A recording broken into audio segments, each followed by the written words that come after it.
sidaynu bulshada u dhexgeli karnaa dadka qaba dementia waan ku nuuxnuuxiye ereyada miyaad maqlin waxaan qabaa dementia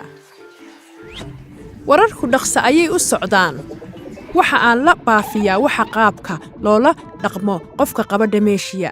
laga yaabaa inaad la kulanto dhacdadan waxa ku jira maqaaxi aad jeceshahay qof waayeela sheeko kugu bilowday aad buu saaxiibtinimada u garanayaa laakiin lama socotid waxa uu ka hadlayo si niyada ayaad u faraxsan tahay markaan baxo laakiin markuu baxo buuq baa bilowma kabalyarigii ninkii ayaa maqaaxida ku celisaa oo maamulkii ayaa ugu geysaa ma uusan bixin biilkiisii shaqaalaha maqaaxidu way caraysan yihiin markay arkaan inuu ceebaysana yahay oo aad u dawaqsan yahay arrinku miyaanu isbeddelayn haddii ay ogaadaan inuu odaygu biilkii uu iloobay dementia awgiis dabcan way beddeli lahaayeen xaqiiqdii waxay tahay 5% dadka ka sarreeya 65 waxay ku dhici doonaa dementia taasoo loola jeedo ninkii maqaaxida ku jiray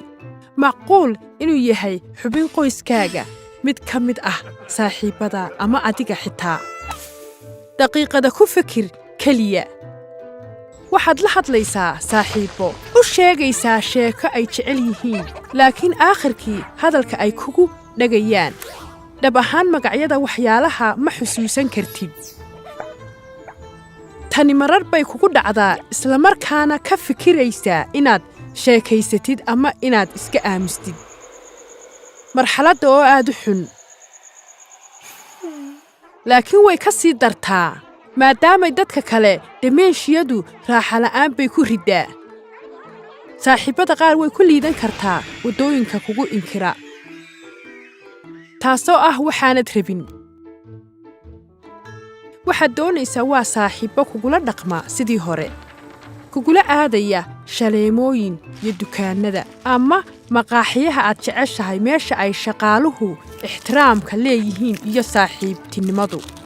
taasoo loola jeedo waa wakhtigii aad joojin lahayd nuxnuxlayaaliinta oo aad bilowdiin inaad hadashiin sida adiga iyo bulshadaada aad uga qaybgeli lahaydeen dadka qaba dementia maaha keliya sababtoo ah noloshaad ku tirsan tahay laakiin cidna loogama hor istaagi doono inuu sheeko fiican ka sheekeeyo